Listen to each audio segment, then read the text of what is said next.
Welcome everyone. अब हम इस बैंकिंग कॉरेस्पोंडेंट कोर्स के 20th चैप्टर में पहुंच गए हैं, जिसका नाम है इंटरनेट बैंकिंग।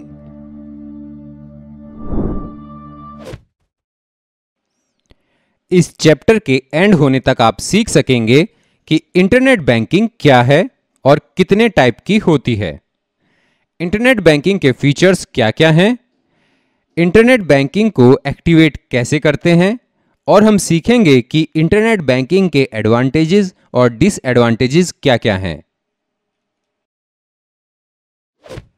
चलिए सबसे पहले हम सीखते हैं कि इंटरनेट बैंकिंग होती क्या है और ये कितने टाइप की होती है।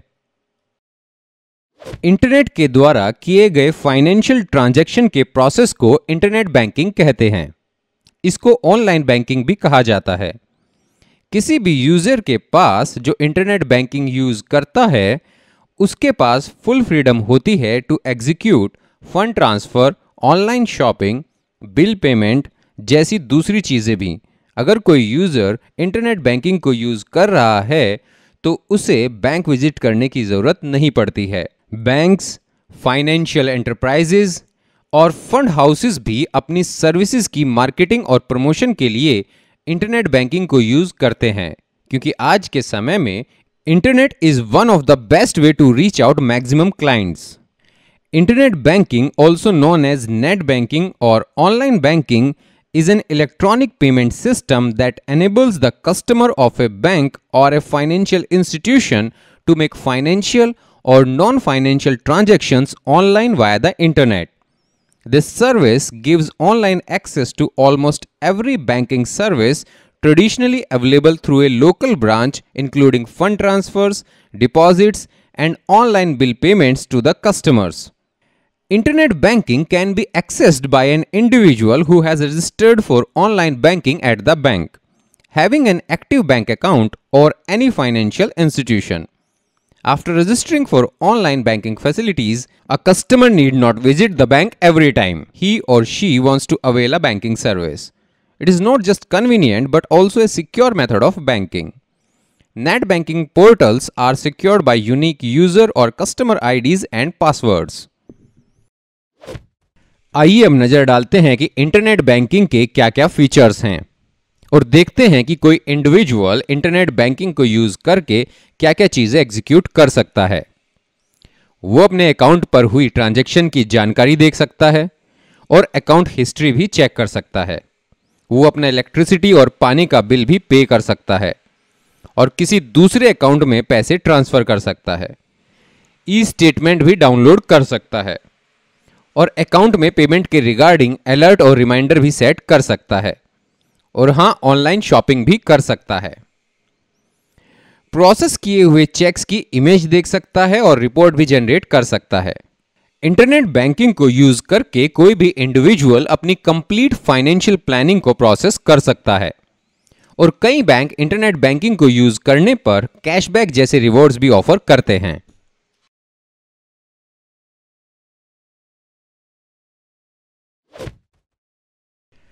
चलिए अब देखते हैं कि इंटरनेट बैंकिंग कितने टाइप की होती है। According to the US department of treasury, internet banking 3 types की होती है। पहली होती है इंफॉर्मेशनल इंटरनेट बैंकिंग, दूसरी है कम्युनिकेटिव ऑनलाइन बैंकिंग और तीसरी है transactional internet banking. Informational internet banking, this type of internet banking is used by the banks or financial hub for their products and services advertisements. Informational internet banking के features क्या क्या हैं? चलिए एक नजर डालते हैं। It does not allow to view and maintain the customer's account. ये सिर्फ मार्केटिंग पर्पज के लिए ही यूज की जाती है। There is no communication link between the bank and the customer. और informational internet banking और बैंक के मेन कंप्यूटर सिस्टम के बीच में भी कोई कनेक्शन नहीं होता।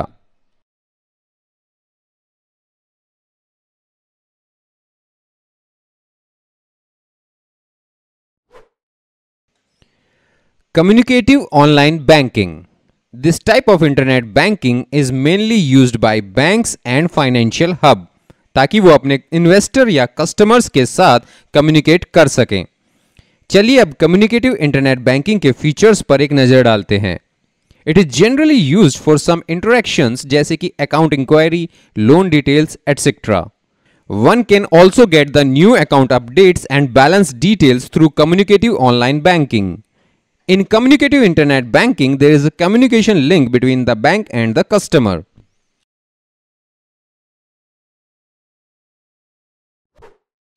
ट्रांजैक्शनल इंटरनेट बैंकिंग, ये सबसे फेमस टाइप है इंटरनेट बैंकिंग की। ट्रांजैक्शनल इंटरनेट बैंकिंग में यूजर को फुल फ्रीडम होता है अपने अकाउंट को कंट्रोल करने का in terms of transactions, updates और कस्टमाइजेशंस। ट्रांजैक्शनल इंटरनेट बैंकिंग के फीचर्स क्या क्या हैं, चलिए एक नजर डालते हैं।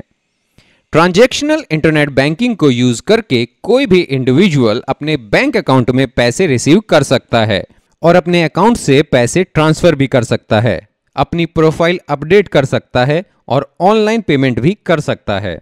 In this type of internet banking, there is a communication link between the bank and the customer.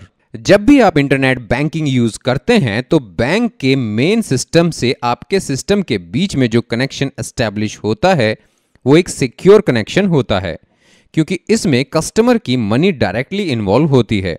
इसलिए बैंक्स ट्रांजैक्शन को लेकर काफी सचेत रहते हैं।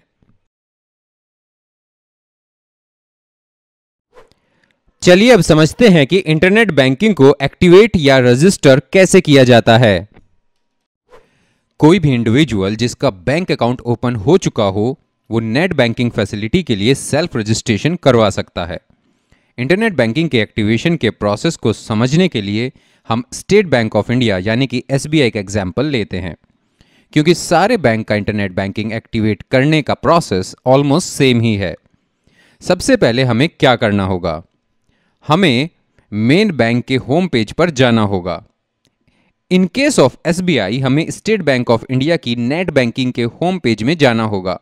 ये लिंक हमें गूगल से इजीली मिल सकता है।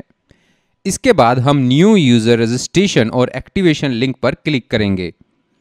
इसके बाद हम वहां डिटेल्स एंटर करेंगे जैसे कि account number, branch code, country, registered mobile number और भी कई पर्सनल डिटेल्स हमें एंटर करनी पड़ेंगी। ये सारी डिटेल्स एंटर करने के बाद हम सबमिट बटन पर क्लिक कर देंगे।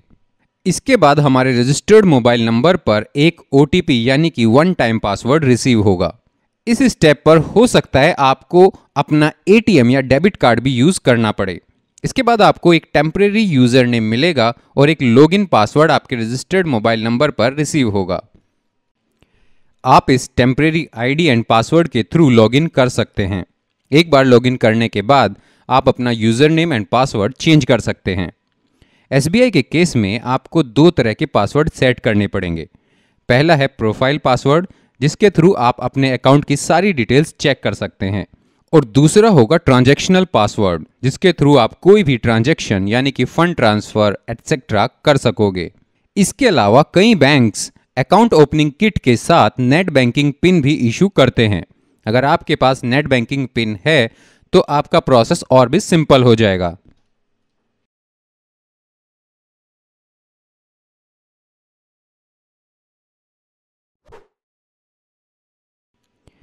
चलिए अब देखते हैं कि नेट बैंकिंग एक्टिवेट करने से रिलेटेड कुछ इंपॉर्टेंट पॉइंट्स क्या क्या हैं।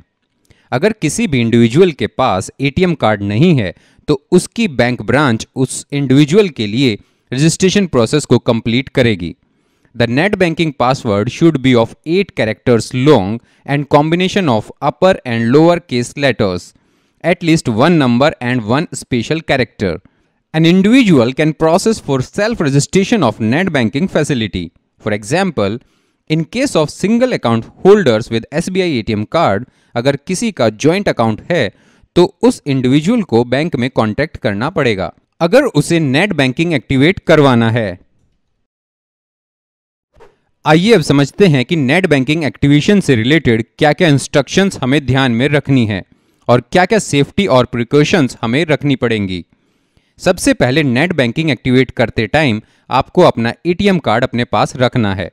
आपको वही मोबाइल नंबर एंटर करना होगा जो आपने अकाउंट ओपनिंग करते टाइम अकाउंट ओपनिंग फॉर्म में एंटर किया था। आपको अपनी पासबुक या चेक बुक अपने पास रखनी है, क्योंकि आपको ज़्यादातर डिटेल्स जैसे कि account number, CIF number, branch code etcetera इन्हीं से मिलेगी। इसके अलावा जिन बातों का आपको खास तौर पर ध्यान रखना है वो हैं never share your account details with anyone, never share the OTP with anyone, you may lose your money from the account if you share OTP with unknown people. Select your password and hint answer that is easy to remember for you.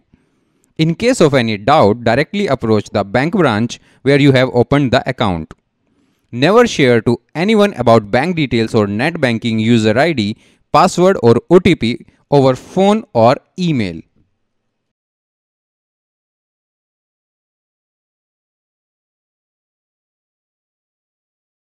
चलिए अब नजर डालते हैं internet banking के advantages या disadvantages पर। आइए पहले समझते हैं कि इंटरनेट बैंकिंग के क्या-क्या एडवांटेजेस हैं। सबसे पहले तो all operational activities are very simple and easy to understand. Also one can easily use the internet banking for financial transactions and other related activities. Second point is ease of making payment. An individual can pay bills, transfer funds from one account to another easily through internet banking. अब water and electricity bill payments के लिए लंबी lines में खड़े होने की जरूरत नहीं होगी। तीसरा एडवांटेज है ability to see transaction records. One can also download the receipt of the bill payments as all the record of payments and bills are stored online on your account. Fourth benefit is 24/7 availability. The banks are unoperational on weekends and also closed on bank holidays. That's why it is very difficult for the customer to carry out their transactions by visiting the banks.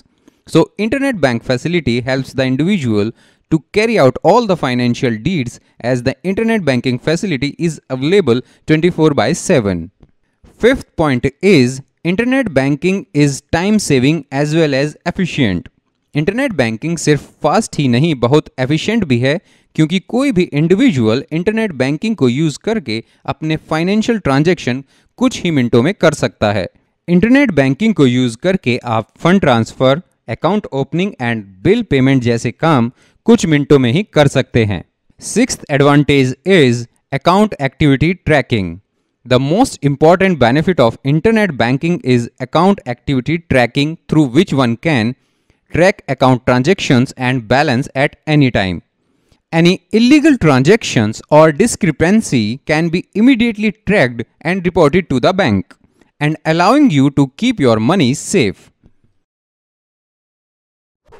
ऐसा नहीं है कि internet banking के सिर्फ advantages ही हैं, इसके कुछ disadvantages भी हैं। सबसे पहला डिसएडवांटेज है कि जिन लोगों ने कभी इंटरनेट बैंकिंग यूज नहीं किया है, जैसे कि रूरल एरियाज के लोग, उनके लिए it is very difficult to understand the complete process of internet banking. दूसरा एडवांटेज है कि अगर इंटरनेट कनेक्टिविटी सुटेबल नहीं है तो इंटरनेट बैंकिंग को यूज़ करना पॉसिबल नहीं होगा, और अगर बैंक सर्वर में कोई इशू है तो भी इंटरनेट बैंकिंग फैसिलिटी यूज़ नहीं की जा सकेगी। नेक्स्ट डिसएडवांटेज है ट्रांजैक्शनल सिक्योरिटी। आज भी कई कस्टमर्स इंटरनेट बैंकिंग के लिए ऑप्ट नहीं करते हैं, क्योंकि वो सोचते हैं कि इंटरनेट बैंकिंग फाइनेंशियल ट्रांजैक्शन के लिए सेफ नहीं है, और अगर प्रॉपर ऑथेंटिकेशन नहीं किया गया है लॉगिन करते टाइम, लॉगिन डिटेल्स चोरी होने के चांसेस रहते हैं। Next disadvantage is the security of your password. Account passwords are very important. For that reason, it is absolutely necessary that a user must never disclose their account password to anyone. It is a best practice that the individual keep changing the passwords frequently to eliminate any chance of password theft. चलिए अब देखते हैं कि internet banking से जुड़े frequently asked questions क्या-क्या हैं। First question is there any charge applied on customer's account if he or she wants to transfer the funds from one account to another account? अगर कोई कस्टमर अपने account से दूसरे account में fund transfer करना चाहता है तो क्या उस पर बैंक द्वारा कोई चार्ज लगाया जाता है या नहीं? एंड द आंसर इज ज़्यादातर केसेस में बैंक फंड ट्रांसफर के लिए कोई चार्जेस नहीं लगाते हैं, लेकिन ये condition bank to bank vary करती है। कुछ बैंक्स हैं जो एक पर्टिकुलर अमाउंट से ऊपर की ट्रांजैक्शन पर कुछ चार्ज लगाते हैं, लेकिन ज़्यादातर बैंक ऐसा कोई चार्ज नहीं लगाते हैं। The next question is a large value payment possible through internet banking? क्या इंटरनेट बैंकिंग के through large value payment possible है? The answer is yes. आप इंटरनेट बैंकिंग का यूज करके किसी भी अमाउंट की पेमेंट कर सकते हैं। What are the other names of internet banking? Internet banking को और किन किन नामों से जाना जाता है? The answer is online banking, net banking and web banking. Next question is there any risk in internet banking? क्या इंटरनेट बैंकिंग में कोई रिस्क होता है? The answer is yes. अगर कोई इंसान प्रॉपर ऑथेंटिकेशन इंस्ट्रक्शंस को फॉलो नहीं कर रहा है, जैसे कि किसी के साथ अपना OTP शेयर नहीं करना, अपनी कार्ड डिटेल्स शेयर नहीं करना, अगर इन सारी बातों का ध्यान रखा जाएगा तो इंटरनेट बैंकिंग में रिस्क बहुत कम हो जाता है।